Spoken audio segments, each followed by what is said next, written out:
Mic check. Sounds good.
And welcome to the seats.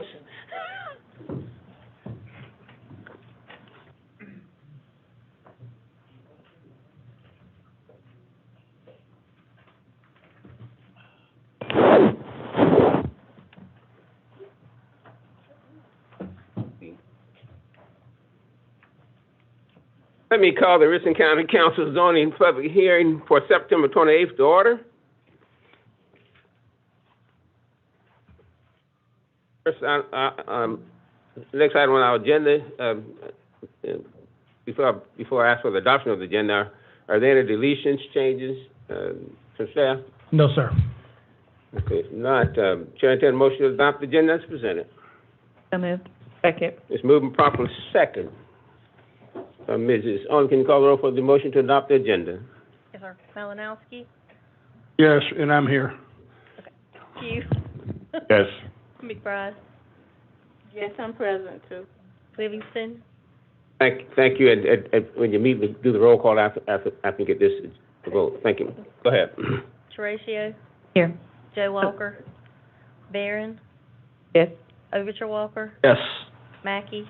Yes. English? Yes. Newton? Yes. Motion passes. I think I should have said yes instead of here. I'll do the roll call for attendance. Malinowski? Here. Pugh? Here. McBride? Here. Livingston? Here. Horatio? Here. Joe Walker? Barron? Here. Overture, Present. Mackey, Here. English, Present. Newton. Here. We have a quorum.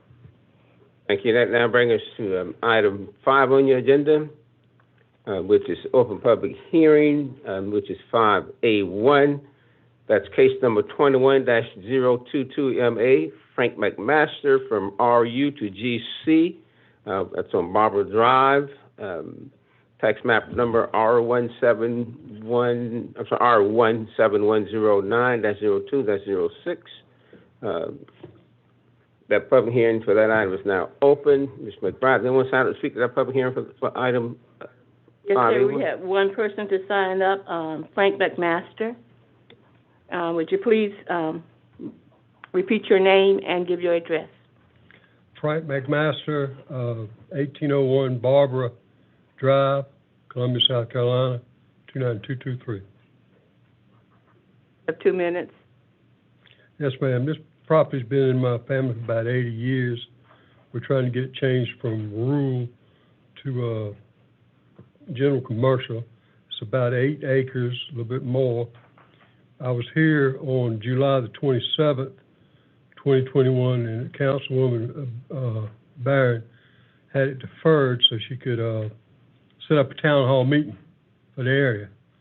So it could meet with the town hall and people around the area to answer any questions and present it to them. We did that on 8/10/2021, and it was a good meeting.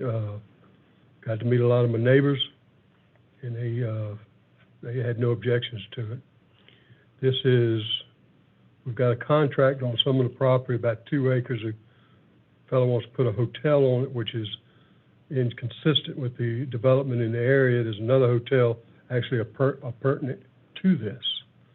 And instead of just coming back piecemeal, I just want to get the entire 8 acres rezoned to commercial. I'd like to thank Ms.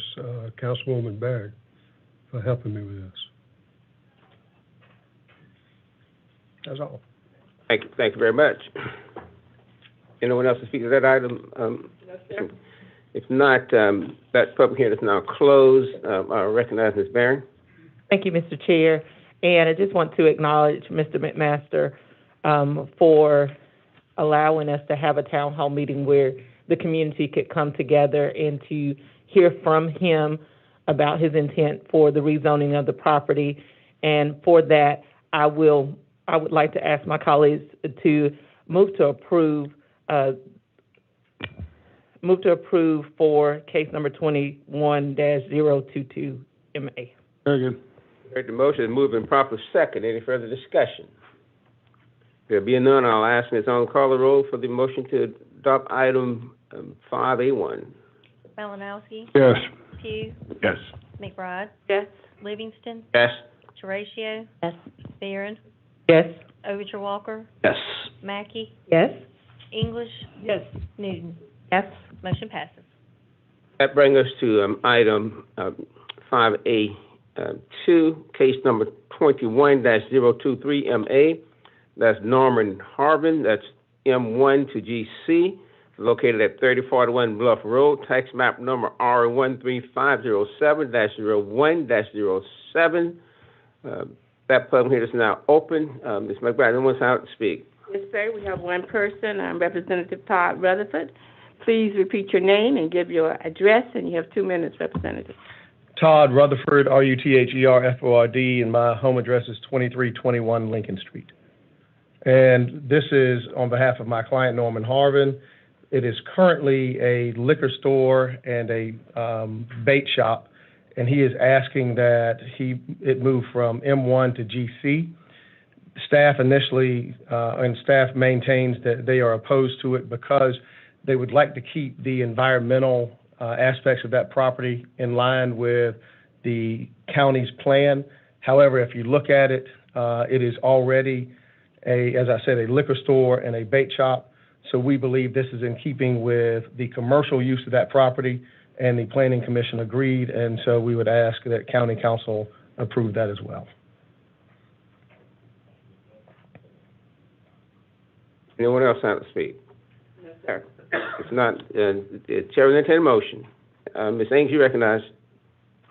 I move that we defer this for now, simply because I need more information based on the current, commercial use that's already in place. And so I'd like to have an opportunity, just to get more information on this. So move to defer. There's a motion for deferral? Second? It's moving properly second for deferral. That's not debatable. Mr. Chair, I realize it's not debatable, but I'd like clarification, please. You recognize clarification? Thank you, sir.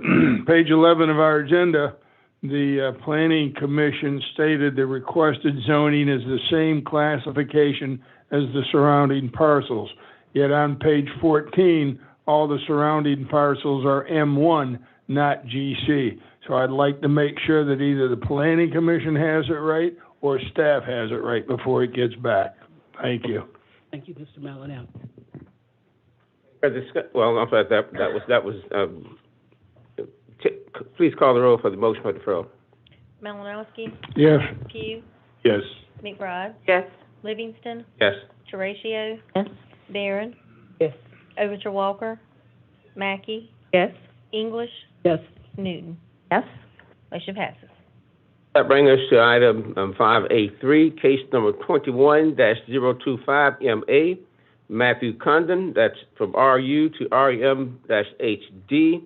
That is located at 9569 and 9579 Farrell Road. Tax map number R17400-09-05, 06, and 07. Public hearing for that item is now open. Ms. McBride, anyone sign up to speak? Yes, sir. The applicant, Mr. Matthew Congan. Please, sir, give your name, repeat your name and address, and you have 2 minutes to speak. Yes, my name is Matthew Congdon. The address is 1516 Ellie Drive, Columbia, South Carolina, 29203. And I'm the applicant looking to switch the zoning from rural, it's about 6 acres on Farrow Road, going to RMHD. It's compatible with the uses around it. It's adjacent to another apartment complex, and it's adjacent to the Killian's Crossing PDD to the north, which allows for multifamily, and this parcel is actually under contract for multifamily, so I'd appreciate your consideration. Right. And you recognize it, Thank you, Mr. Chair. And I would like to state that Mr. Condon participated in, we had a town hall meeting for another parcel of land that was under that was under consideration for rezoning. And so in that presentation, we were able to also have the community and the citizens to give their input, and we found no objection to what is being presented. So I'd like to move to approve case number 22-025 MA.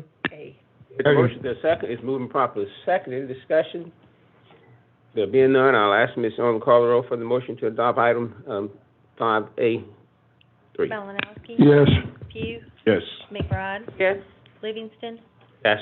Horatio, Yes. Barron, Yes. Overture Walker, Yes. Mackey, Yes. English, Yes. Newton. Yes. Motion passes. Thank you. That brings us to item 4 on your agenda, case number 21-027 MA. That's Chip Gofford from RU to RC. That's located at 7742 Bluff Road, tax map number R32403-02-04 and 5. Ms. McBride, you want to sign up to speak? Yes, sir. We have one person, Mr. Ryan Bland. Please come forth. Here's now. Please repeat your name and give your address, and you have 2 minutes. Yeah, Mr. Chairman, Ryan Bland, 2240 Sage Valley Drive in Graniteville, South Carolina. We think staff did a good job of summarizing our request, but down in the Gadsden area at Bluff and Congaree, we wish to rezone the northwest corner to RC. The northeast corner of that intersection is already zoned as such for similar uses of retail general store being planned in that area, and we feel it's consistent with your comprehensive plan designation of having that be a rural activity center, but we'd be glad to answer any questions you'd have. Right. The public hearing is now closed. Chair, entertain a motion. Mr. Chair. I'm sorry, did anyone else have to speak to this? Yes, sir, for the, not for that one. Thank you, recognize. Mr. Chair, I move to approve. Motion for approval, is there a second? Moving properly, second. Any further discussion? There being none, Ms. Owens, can you call the roll for the motion for approval for item 4? Malinowski, Yes. Pugh, Yes. McBride, Yes. Livingston, Yes. Teratio, Yes. Barron, Yes. Overture Walker, Yes. Mackey, Yes. English, Yes. Newton. Yes. Motion passes.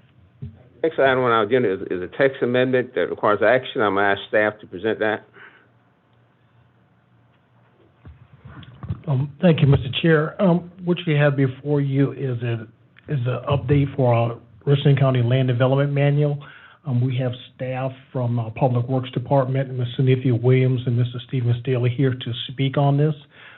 Prior to them speaking, I'd like to point out that this is done as a resolution. It's not an ordinance, but it's just done as a resolution.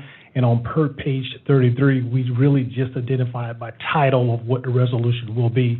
However, if council approves this, approves the land development manual, we will have the full resolution before you for you to sign at the next meeting. I do have, Ms. McBride, we have anyone sign up to speak to this text amendment? Yes, sir. Text Amendment B2, Land Development Code. We have 5 people signed up. Public hearing is now open.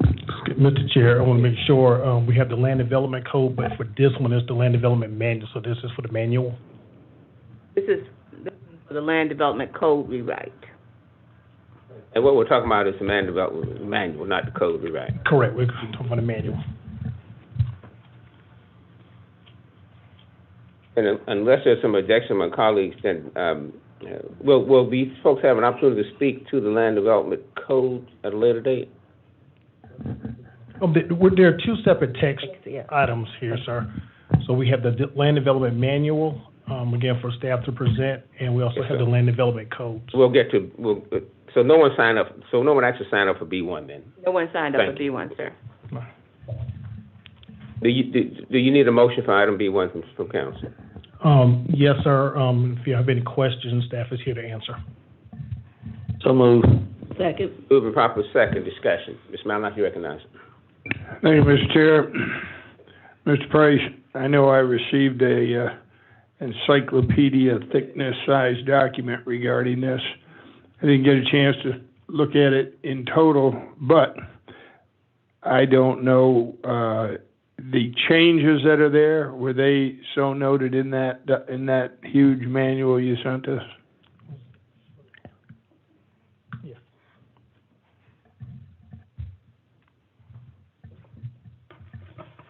Hey, good afternoon. I'm Cynthia Williams, Stormwater Manager, Department of Public Works. What accompanied the manual, because we do realize it is a very thick document to go through, was a shorter PowerPoint presentation. It outlines the major changes because the old manual was done almost a decade ago, so there were so many different small changes to kind of clean it up, clarify formatting. So the major changes to the water quality standards, the drainage design standards, the road design standards, those were highlighted in the PowerPoint. And then also at the front of the manual, there's a errata table that shows you all of the other changes along with what pages those changes are on. So that's also located within the front of the manual to make it easier for those who are using it to be able to find what some of the changes are. Thank you. I'll be glad to review that this weekend. Yeah. Barron, you recognize. I just have one question. So tonight, we're just merely approving this resolution. Yes, ma'am. Thank you. Further discussion. All right, it's been moving properly. Ms. Thank you. Rachel, you recognize. And so there will be opportunity for further little changes, updates, things. We can still give input along the way. Is that true or not true? Or is it set in stone at this point? If there are any concerns or further clarifications, we definitely would like to hear that. What we've tried to do is address all of the new regulatory requirements from our stormwater permit to try to bring the road standards up to the state asphalt management. So we try to get all the technical stuff in there. So if you do have questions about the technical, I'm not saying we won't change it, but we try to meet all of the regulatory requirements. And so we might be able to explain it further or give you kind of any background if you have any confusion or questions or anything related to that. And if Okay. we need to update something, we And can so fix this is for like storm and roads. What about for the, land use? This is not related to zoning. This is just for drainage design, water quality design standards, and road designs for the technical aspects of building all of that. Got it. Okay, thank you. I'll ask Ms. Vote for the motion. Malinowski, Yes. Pugh, Yes. McBride, Yes. Livingston, Yes. Teratio, Yes? Barron, Yes. Overture Walker, Yes. Mackey, Yes. English, Yes. Newton. Motion passes. That brings us to item 4B2. That's an ordinance to adopt a new land development code which will regulate development of land and types of uses permitted in unincorporated areas of Richmond County. That public hearing for that item is now open. Ms. McBride, anyone sign up to speak? Yes, sir. 6 people signed up to speak for the Tax Amendment B2 Land Development Code rewrite. The first person is Mr. Kevin Steelman. Would you please come forward, repeat your name, and provide your address? And you have 2 minutes. Yes, ma'am. Kevin Steelman, 120 Harborside Circle, Columbia 29229. Thank you for the opportunity to be here. I'm here as a member of the board of the Building Industry Association, and throughout the process of this land development code rewrite, our associations had numerous meetings with the county staff, and as they prepared the draft of this ordinance that you're reviewing tonight, we've provided our feedback to them throughout the process, and throughout that process have been very responsive to us, and many of our comments and concerns have been addressed and incorporated in the documents that you have, but we do still have some lingering concerns that we believe need to be addressed before this ordinance is ultimately adopted. Our primary concerns relate to residential density allowed in many of the proposed zoning districts, which appear to be dramatically reduced in much of the county, as well as some substantial changes to development standards that will have a similar effect. Our concern there is reductions in density increase the price of housing, which has already skyrocketed and made the dream of owning a home unattainable for many in Richmond County. We do understand the desire to protect the rural and agricultural land, but we're concerned that some of the new zoning designations, when placed on the map, will render a lot of the county as undevelopable. We do recognize that rewriting the Land Development Code is a monumental undertaking, and we appreciate very much the opportunity we've been given to this point in the process. We believe that our industry leaders can continue to provide valuable insight to you and your county staff as this ordinance moves forward to the ultimate adoption. As such, we request that the county set up stakeholder meetings that will allow us to give more input and discussion as you review. Thank you. Next person is Mr. Bill Flowers. Please come forward, restate your name and address, and you have 2 minutes, sir.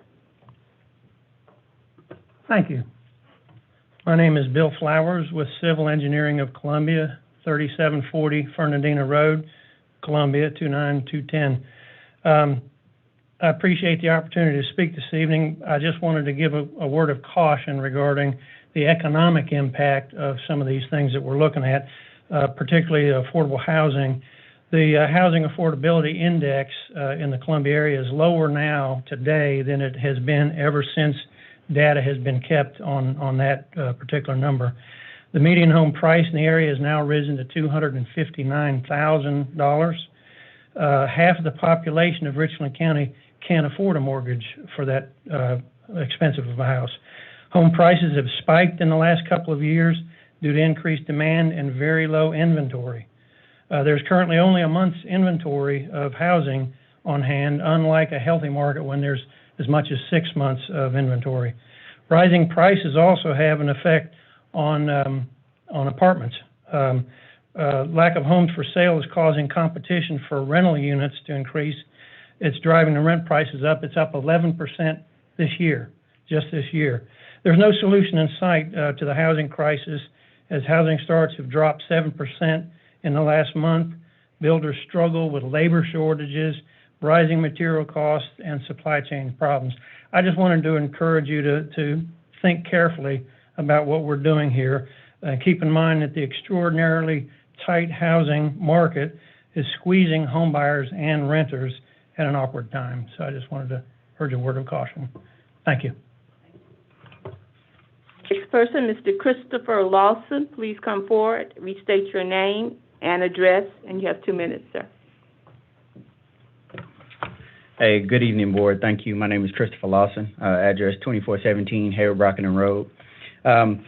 So, again, like my counterparts here, I have a few concerns with the rewrite. Specifically, one of my concerns with the rewrite, most of the land, the majority of the land here in Richmond County is zoned rural RU in its current zoning, and the adopted zoning that's going to switch over to AG. What that does, though, however, based on the proposed changes is it almost pigeonholes developers, future entrepreneurs, or anybody looking to operate in the city limits or in the county limits of Richmond County. The new zoning is going to, because it's so defined and because RU rule is so flexible, again, for lack of better words, I'm going to use the word pigeonhole. And once you're in there, you're not coming out. And like my contemporary said here, that land will be undevelopable. For future projects, it's going to hinder growth for small businesses in the area. So that's something that we really need to think about. It's going to discourage them. So my recommendations, even though that's a concern of mine, my 2 recommendations, specifically as it relates to commercial recreation outdoor.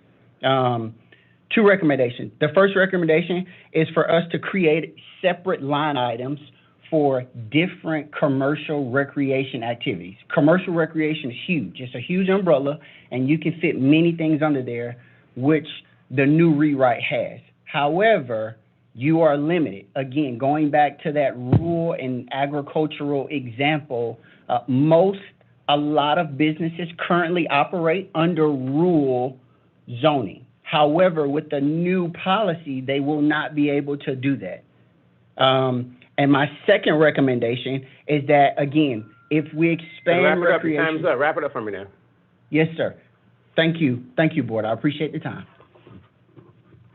Okay, I'm really going to mess this name up. So, Mr. Juarez?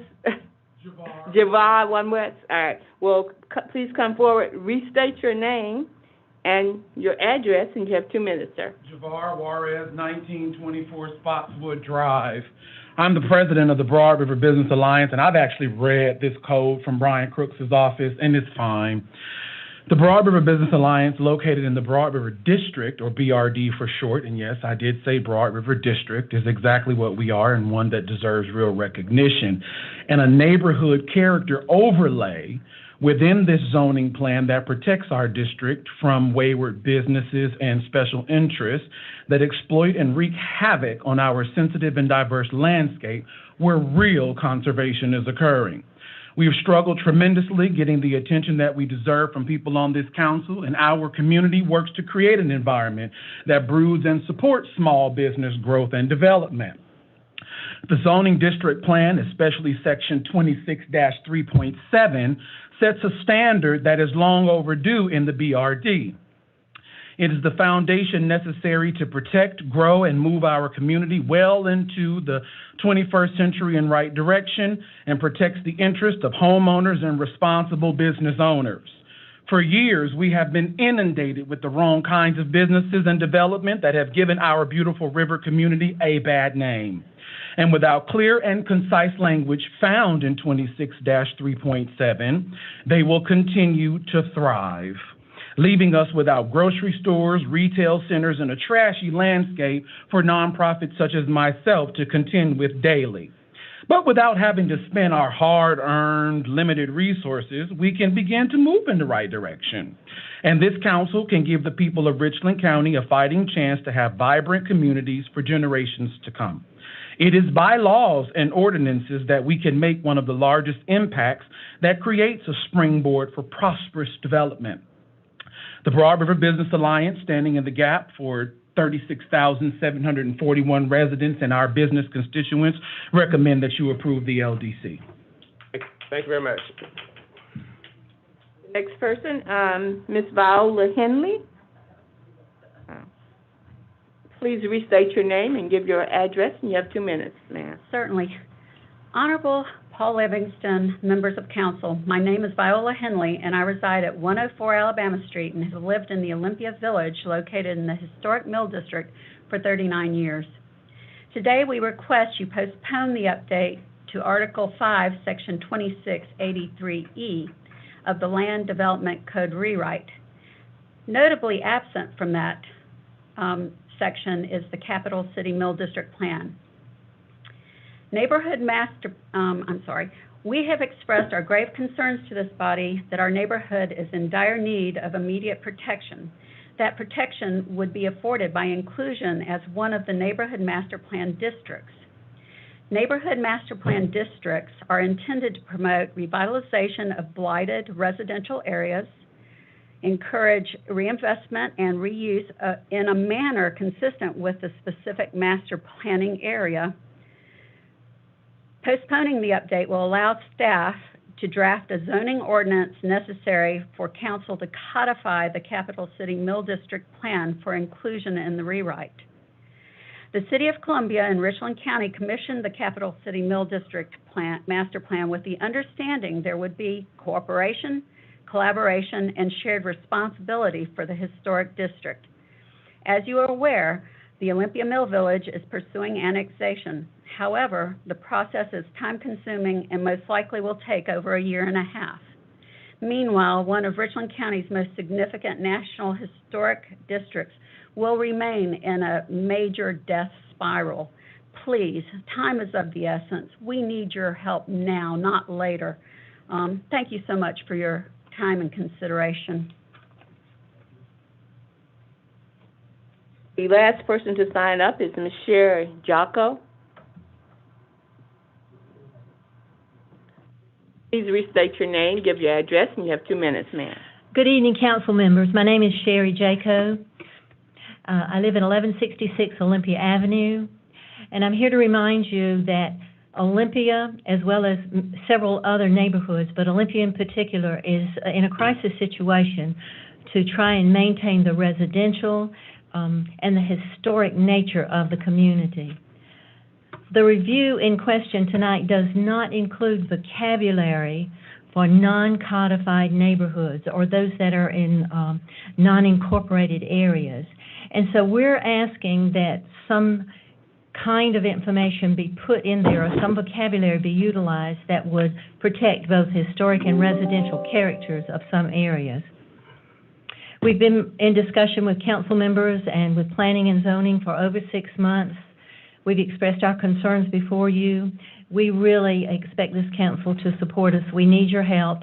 We're not saying that we're against development, but we do need some way to protect the residential and the historic character of the Olympia Mill Village, as well as all of those others in the county that would fall under a same category.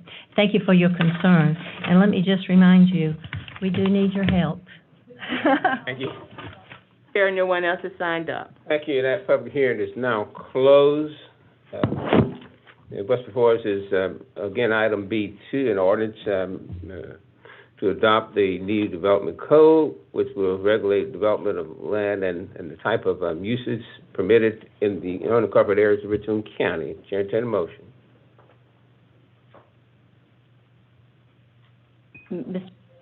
Before we have a motion, is questions or is discussion appropriate for this item? Yes, it is. Okay. So this is my first time to sit in a public place and hear from any constituent other than just having a phone call with a constituent. I don't know. I know we've had other opportunities, drop-in opportunities and things.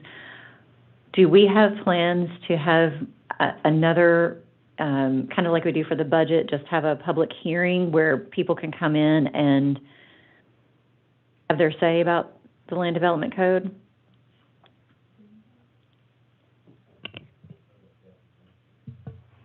That's really at the discretion of council if you want to have a second public hearing on this matter. Mr. Chair, to further address that question, yes, if that's the will of council, it just couldn't be coterminous with third reading. Say that again, I'm sorry. So we wouldn't be able to hold an additional public hearing and third reading at the same time. So you would have to separate third reading and that additional public hearing. And Mr. Chair, and Council, one of the things that, if you look on page 35 of your agenda, in which we have a draft ordinance for the implementation of the Land Development Code rewrite, if you would take note that there are a number of dates that are highlighted in yellow. And so from just other discussions that we've had with some of the stakeholders as a staff, and also hearing from Ms. Henley and Ms. Jaco, or Dr. Jaco, one of the things we would suggest is that if you look at section 3, where we talk about a moratorium, but if you get down to I'll actually go through it, a moratorium on requests for map amendments is hereby enacted so that from and after October 1st, 2021, no person shall be permitted to apply for any zoning district classification other than a district classification described and regulated in the Land Development Code adopted on October 19, 2021 until May 2nd, 2022. The date of October 19, 2021, that would be just an ideal. You give first reading tonight, second reading on the 5th, and third reading on the 19th. I think in order to incorporate some of the concerns I think Councilwoman Teresiel is expressing, we would recommend changing that date from October the 19th to November the 16th. And as such, if it's the will of council to give first reading tonight, we would then also request that second reading occur on October the 19th. So what would happen is that would give about a 2-week window between each reading for us to also hear from the public, and also if council's will, to open up another public hearing or to just allow people to come in and speak. I think those citizens' input might be an opportunity also. Thank you. Thank you for that suggestion. I would support that if there was a motion. Chair? Sure. You recognize Ms. McBride and Ms. I move to follow the recommendation of the staff to move our first reading tonight, and then the subsequent meeting, October the 19th? October the 19th, which during that 2-week period will allow additional comments and input from citizens. Second. Proper second. Further discussion. Malski, Ms. Thank you, Mr. Chair. Mr. Price, where did this date, May 2nd, 2022, come from? Mr. Malinowski, that's the proposed date that we're expecting the culmination of the rewrite itself. So that's the expected date at the end of the mapping process of what we're expecting that to take. Okay, now, some of the, I'm going to say problems that I see with this is we're giving, you say here that after it's adopted, then we send out notices to property owners that within 90 days of the adoption of the ordinance, letting them know that, hey, guess what, folks, we're changing the zoning on your property. Seems to me that you should first notify them that it's being considered, get their input first, and then move forward once we've had all the input, not the other way around. Seems like a backhanded way of doing business. The other one is down in section 3, I believe you just read that, Mr. Price, where it talks about a moratorium. we're actually putting a moratorium in effect on October 1st of this year, well prior to the adoption of this particular new land development code, which prohibits anybody from applying for anything other than the new classifications, which I don't understand that either. We don't even have a map for the HM district, but we're going to make all this effective. I know you've said, well, you want to have the text first. Well, we've got text and maps for all these other districts that you've put here. So we're actually, regardless of how you structure your first, second, and third readings, you're making these things effective prior to any mailing of notices to the public and any other, and the moratoriums that you're talking about. And as recent as last Thursday's workshop, I know I asked questions, and I haven't gotten those answers. And we just heard several gentlemen speak tonight about concerns they had, and we want to put an ordinance into effect that there's still questions from the business community out there, as well as the public. I had someone call me today and said that they tried to go to the links that were on the county website to get to this, to look at it. They said both links did not direct you to it. I'm just telling you what they told me. But they said they then found the agenda, and in going to the link that was in this agenda, they were able to get to it. But if they didn't have this agenda, I don't know how they would have got to it, unless they were doing it wrong. Seems like it should be made a simple process. And lastly, this has to do with development in the entire unincorporated county. And the way that it's being done, to me, removes any semblance of transparency whatsoever. And based on all that, I would move to defer this until after these notification deadlines have passed for that 90 days to let our property owners know that their property is under consideration for rezoning. Pass for lack of a second. I think I had Ms. Barron next. Ms. Mack. Thank you, Mr. Chair.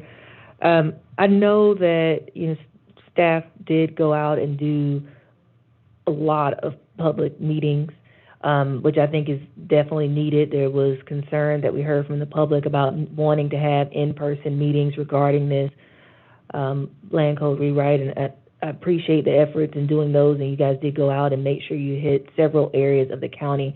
I would like to see some type of report back from what we heard at those public meetings to really understand the feedback that was given and see how or if that was incorporated into this new draft. And so for me, that would help to better understand. I know we have given the opportunity for folks to be involved, whether it be in person, email. There's been several online. There are no, there's been drop-in hours. There's been the opportunity, but I really would like to see a full report of what the feedback was from those meetings or any other stakeholder meetings that the department has had.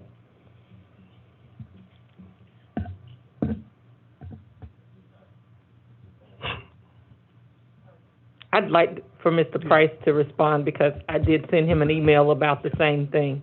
Yeah, okay. Got a few things here. If you don't mind, start with Councilman Malinowski with a couple of the items that he raised. As far as the notifications go, again, it is to notify that this is the county's intent to rezone your property. Just as we did previously with the land development code, where we had a number of community meetings to discuss this, we will do this. It will be the same process, in which once everybody receives the notifications in the mail about their property, we will meet. I think the intent is to meet at every county public recreation facility to set up a meeting where people can come and get additional information about the card that's being presented to them. To kind of go along with that, and I'll kind of defer a little bit to Mr. Crooks on this, but we did have meetings to talk about the land development code at the suggestion of council, particularly Ms. Barron and Ms. Newton. I know that was a big issue for you. And I will tell you, I'm trying to think of the best way to put this. Of all of the meetings that we had, other than the ones in which Ms. English clearly reached out to her constituents, a group of people, and we were talking about maybe 7 or 8 people, came to a meeting. Same thing for Councilman Pugh. He specifically addressed the group to come to the meetings. And also the Ballantyne Civic Association came out to those meetings because they typically show up in those type meetings. Most of our meetings, I think if I were to find a term for it, were poorly attended.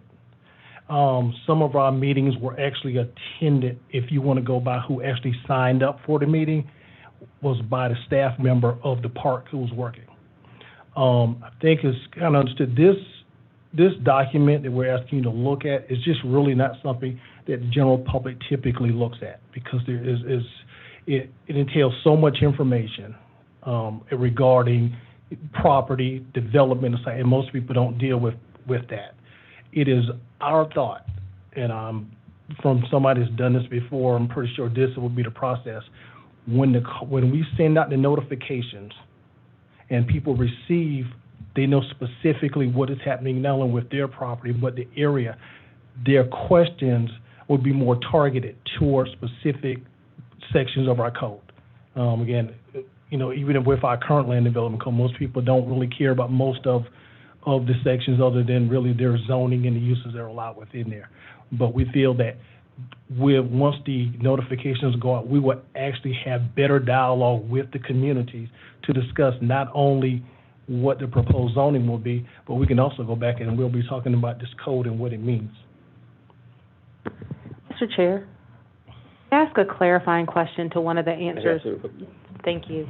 Mr. Price, I just want to acknowledge that many people in Hopkins came out to our meetings to talk about the land development code. But that aside, when you talked about the notices, I guess I want to be clear because there are different parts of the process. So there's the text and then there's the rezoning.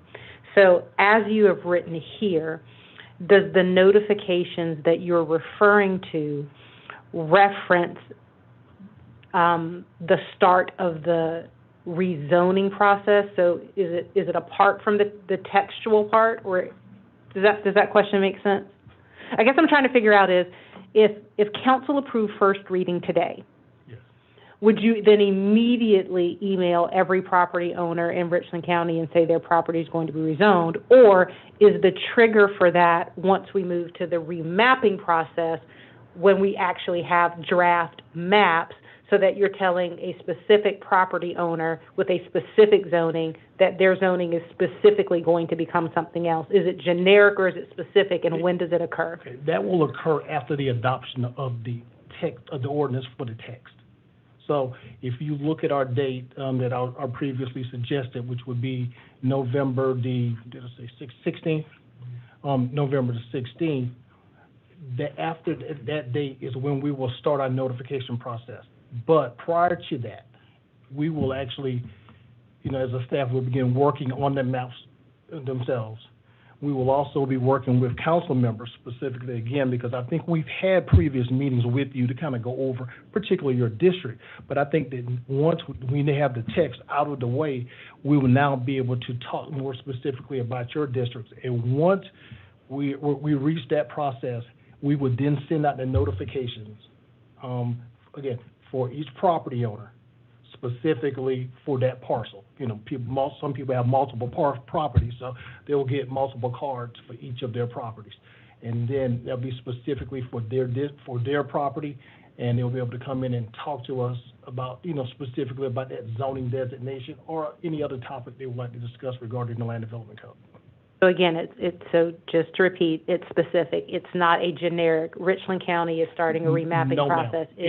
I live in unincorporated Richland County, and I, Shakese Newton, I'm going to get a letter that says your house used to be zoned this and is now going to be zoned that. Yes, we will have language specifically stating the property owner of record, stating what the county has done, and that your property is being rezoned from this to this.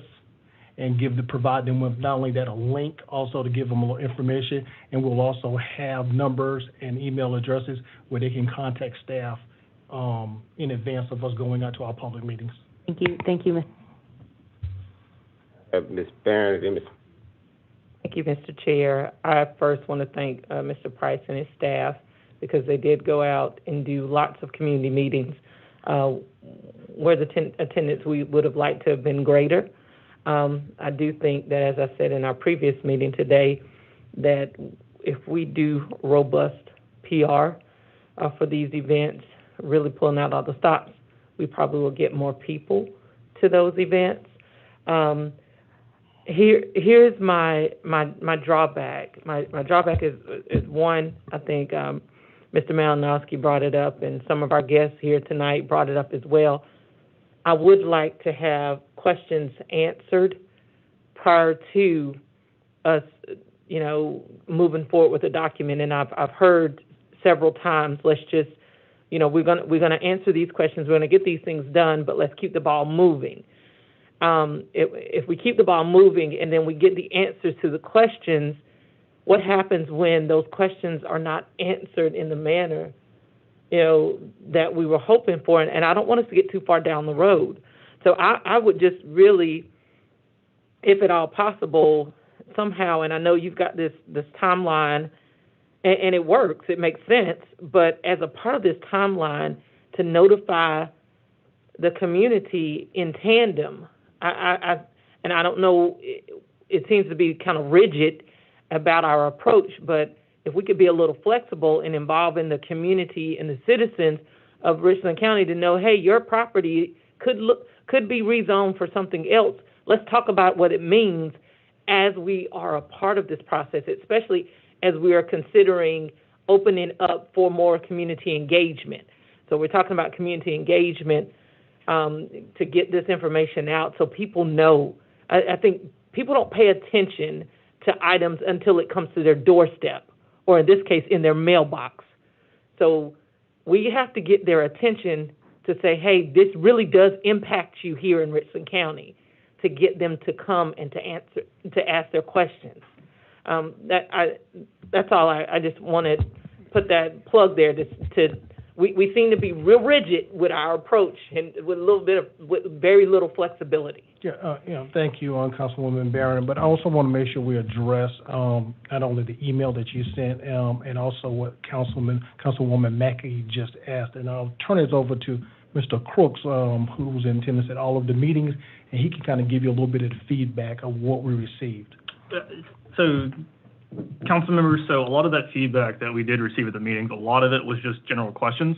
So what exactly does this mean? What exactly is that? Or even what is the code and what is this for? We had a lot of questions with people coming in and just not knowing what the meeting was for, not knowing what the land development code was. We got a lot of questions related to property maintenance. We got a lot of questions related to the building code specifically. And so just a lot of people that had what I would say concerns specific to the LDC. A lot of that revolved around what is happening with the RU. What exactly does that mean in terms of how that is being textually deleted? What does that ultimately become? And so a lot of that was that concern, and a lot of those were questions. And so, in terms of our discussions that we had with the public, it's being more so, it's being transformed. A lot of their concerns were, we don't want residential subdivisions being able to be built in this RU. And so, explain to them how the new zoning districts would help reduce some of that in a different manner. That was what a lot of that conversation was for some of that. A lot of concerns that we heard was also related to postings and signage. So things related to, we don't ever see what the notice is, or whenever we do, we're not ever quite sure. And so kind of we mentioned the other day in the workshop, how we're actually looking to address that concern specifically with how we do signage, but also the way the signage looks, the way the signage functions overall in terms of that. And so that's really, to me, some of those bigger concerns that stuck out. And think in some of the prior meetings that we had that Ms. Newton put on, we heard concerns related to the rural district in general, things related to housing densities, also related to parking on yards, access to that yard parking and things like that. But I think for the most part, a lot of the concerns that people raised through these meetings and a lot of the concerns that have been raised throughout this process, we do try to address in some way where it makes the most sense. And, you know, a lot of times we have, you know, concerns, and this has been true throughout the entire process, where we have one suggestion or one recommendation that's on one end of the spectrum, and then we have a suggestion that's on the entire opposite end of the spectrum. And so a lot of the way that we have been making our recommendations as we've gone through this draft process is, well, what can we do to meet in the middle? Or, well, that one on this side makes a little bit more sense here, that one on this side makes a little bit more sense there. And so trying to make those compromises as we can with all of the feedback sources that we have. So this is where, you know, a lot of the stakeholder meetings that we've had, but also the public engagement meetings is just, it's a lot of it's trying to just, you know, explain what this is, because this is not something that people deal with on a daily basis. You know, this is something that we as staff, we deal with professionally. This is what, you know, we do for a living. This is what we've been educated in. And so, you know, this is things that we know and we deal with regularly. And so, you know, it's, a lot of that has been trying to kind of break that down to kind of your regular everyday citizen, to where we're kind of making sure that they have a good grasp of understanding of what some of these things could be and what they actually mean, and then how they will be impacting you directly as a property owner, as a citizen. Mr. Chair? Thank you. I think I have Pew next. First, I would like to say I like to thank Mr. Price and his staff for being flexible. Once I realized that we didn't have, I would like to call it a healthy amount of attendance, I reached out to the department to make sure that we rescheduled those, and we had a pretty good turnout. We do have a fiduciary responsibility to make sure that our citizens are fully aware of what's going on. I totally agree with Mr. Malinowski about the making sure that we notify people in advance. I do not want to get too far down the road and we have a whole catastrophe on our hands. I do understand that this is just the text and not the actual mapping, but we have to make sure, as my colleague Ms. Barron said, that we do a robust job of making sure that we advertise these things so people will understand how important they are. And so going forward, I would love to see us do a better job of making sure that we get these things out in advance so folks have an opportunity to choose whether or not they want to go. Where I've seen a lot of attention paid to these matters is when you contact those neighborhood associations who speak directly to people. Because once we advertise on our website and people don't have them, then we have people who come to our meetings that want to be heard, and we're pushing things down the road. So I appreciate the things that you guys are doing to make the effort to do the second meeting, but I think we need to just advertise a little bit better going forward when we have these meetings. Thank you, Mr. Chair. Mr. Chair? Mr. Chair? Livingston? Mr. Chair? I just wanted to direct, you want to respond? Yes, sir, I just want to direct it. So, in terms of our notification process for those meetings, we did utilize PIO. So PIO did press releases. All of that was sent to media outlets. We also used government and community services. So Mr. Pugh reaching out to those homeowners associations, neighborhood associations, that was exactly what we did. So they sent it out to every upcoming meeting 2 weeks in advance, a week in advance, all of those different neighborhood associations that they had on their listing. They included it within their biweekly send-outs. PIO also included it within their weekly reviews. So all of those notifications were being provided to those different neighborhood associations, those leaders of those organizations as well. So in terms of how we were trying to distribute it, we were trying to be fairly robust with the methods that we had available and the time frame that we had available. So I just did want to make that point that we did reach out to those various groups. Yes, okay. But, Mr. Crooks, I'm sure you would agree that when we had our second meeting at those two specific spots, it was a better attendance once. Yes, sir, I would agree. Yes, sir. Yes, sir. Mr. Chair. Mr. Chair, thank you for recognizing me. I think Ms. Mackey wanted to clarify a point that someone had made, so I'm happy to yield to her. Yes, thank you. I just wanted to go back to kind of Mr. Cook's response regarding comments from the public meetings. And so I do appreciate your synopsis. I really do think for this document and this type of decision, having something that was provided to us, written out in a report that can detail what you said and hit those high points and address overall, yes, we held 25 meetings. Yes, we received 100 emails. We had X number of stakeholder meetings. Because I think there is this constant back and forth of maybe there was not enough community involvement.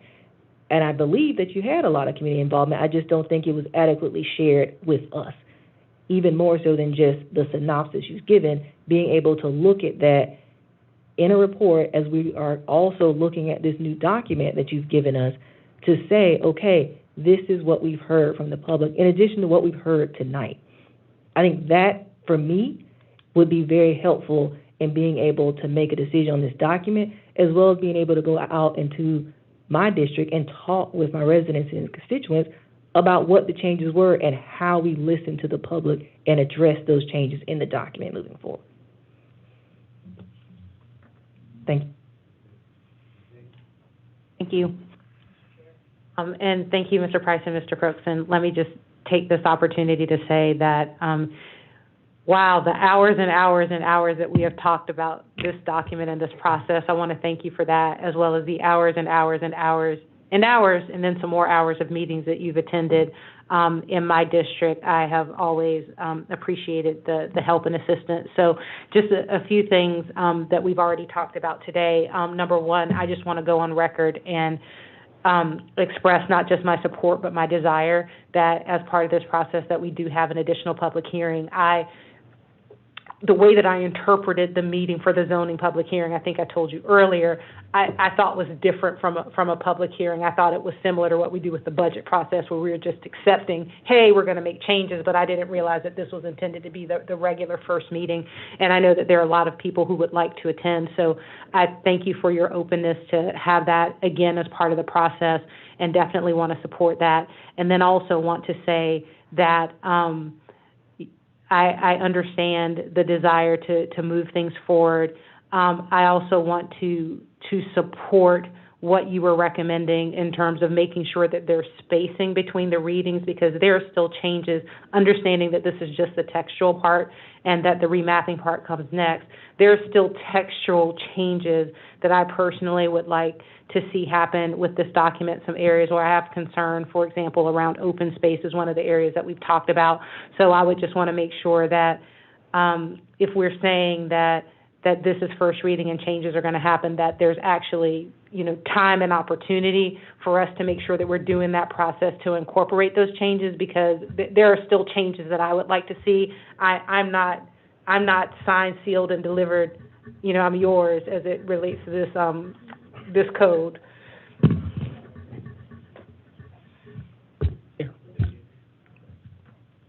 Mr. Chair.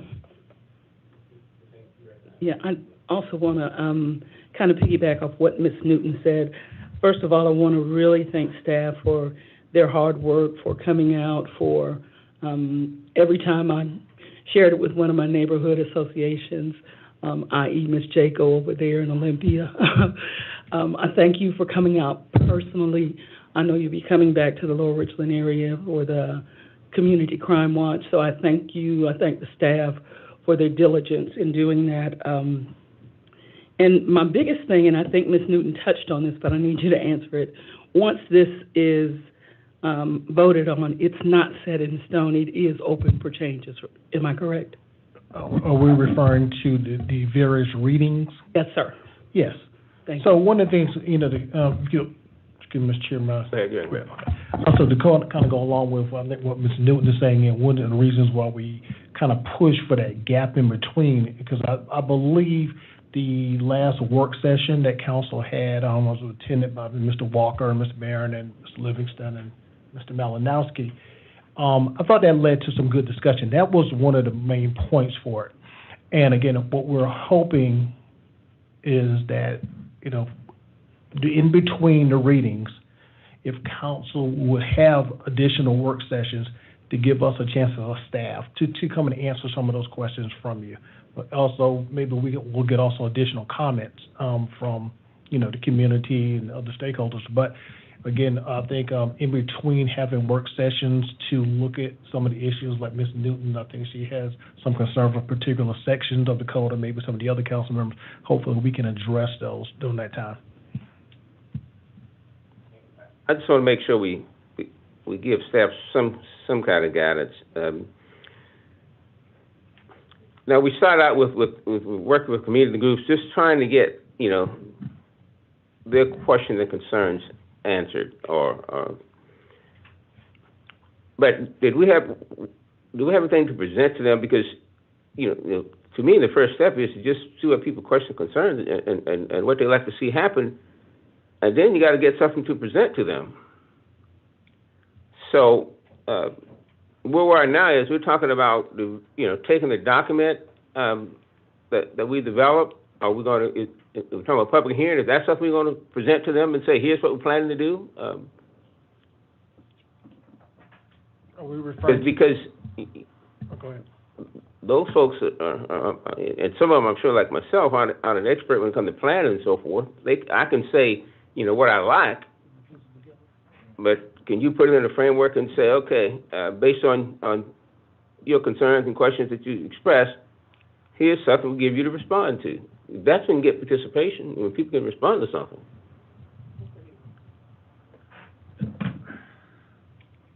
Excuse me, Mr. Chair, sorry. Tell me, make sure. So we're looking at making sure that people have something to respond to. All right.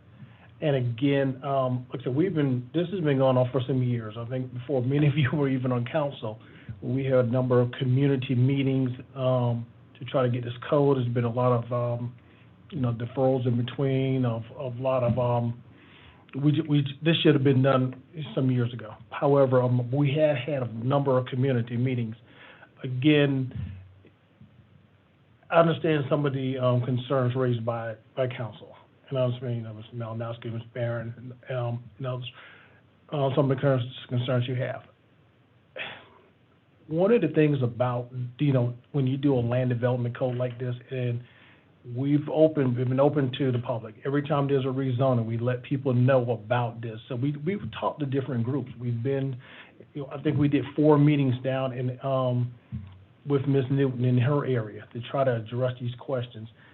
And I think it's safe to say most of the people, it always comes back to my property. Tell me about my property.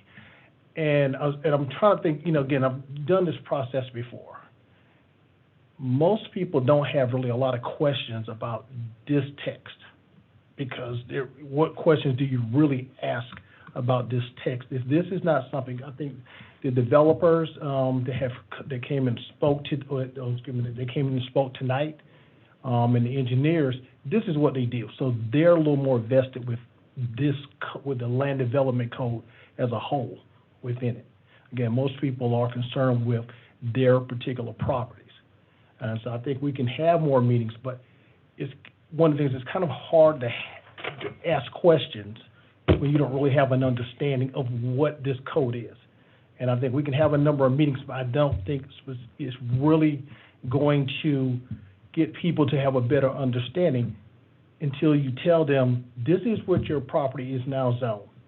This is what's in place. And once they have that, now we can then go back and talk about the code, that specific district, what allowances are allowed within there.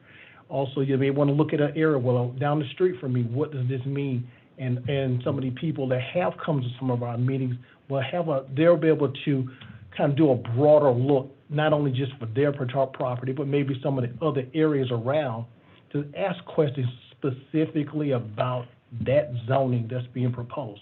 But again, even with council, I mean, when we gave you this document, I think even for some of you, you're asking questions, but this is not what y'all do on a daily basis, so it's harder for you to ask specific questions that we're asking for you as we get the text going.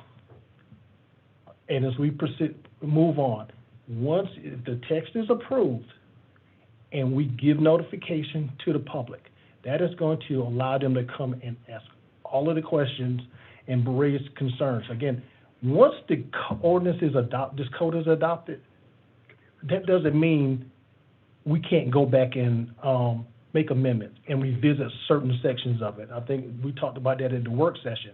I think that is our duty, not only from a staff standpoint, because we hear from people all the time. I think Mr. Lawson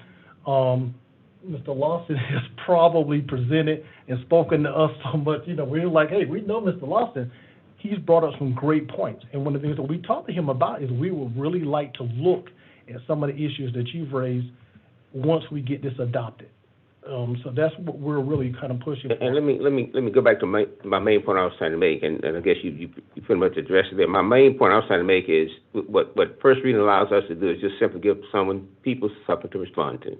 Yes, and what it does is kind of keeps us back on track going forward. And again, at any time, whether, as we proposed the 19th of October, again, if in between we have work sessions or we have a chance to discuss this more and you feel, I'm not comfortable with this, you can always push this forward. But, again, one of the things that we're just trying to do is as we move this forward, to get the map going so we can get this eventually done, hopefully sometime in 22. Right, you recognize? Chair, I think my motion is still on the floor. Yes. Okay. I just defined that the motion is still on the floor, and I want to say that this particular initiative, the Land Development Code,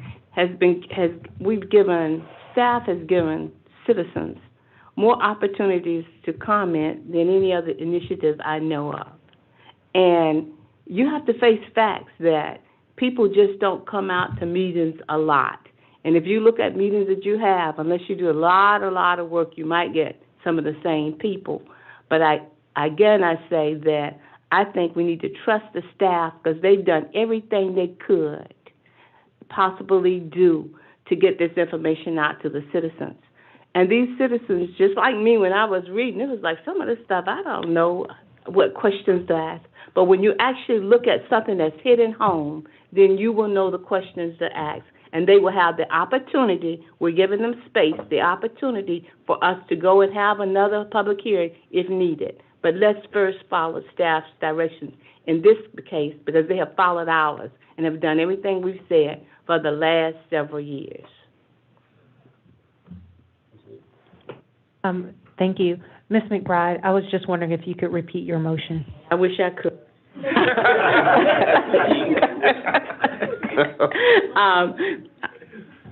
Okay. Mr. Price, I said move forward with staff recommendation to have, this is first reading, and then we will have our next meeting on November.